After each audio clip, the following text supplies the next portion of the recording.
para casa y ya lo miraré. Què puc fer quan tinc un problema com a consumidor? A qui m'haig de dirigir?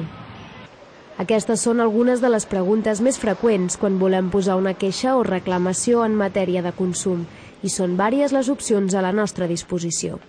El primer que heu de fer és comunicar la queixa a l'empresa. Si no obteniu resultats, podeu dirigir-vos a les oficines de consum, on podreu posar una reclamació formal i demanar un procés de mediació. Aquest procediment consisteix en una mediació del conflicte per part d'un expert imparcial, que intentarà dialogar amb les dues parts per tal d'arribar a un acord. El sistema de mediació és totalment gratuït i voluntari i, per tant, cap de les dues parts està obligada a participar-hi. Si l'empresa accepta, té 15 dies per proposar una solució.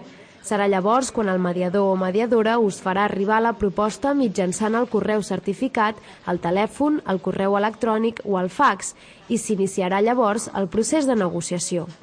Com ja sap, la senyora Riera ens va presentar una reclamació a causa de la pèrdua de maleta que va patir durant un trajecte a Roma. En tema de compensació, nosaltres entenem que sí que hi ha hagut un greu perjudici i les circumstàncies de la pèrdua de la maleta... Si finalment les dues parts arriben a un acord, el mediador farà la notificació per escrit del mateix.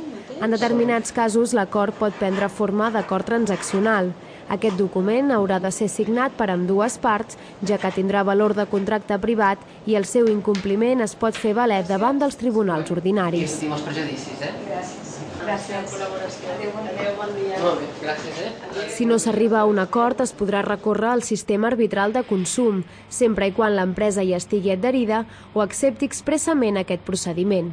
Per més informació podeu consultar el web www.consum.cat o trucar al telèfon 012.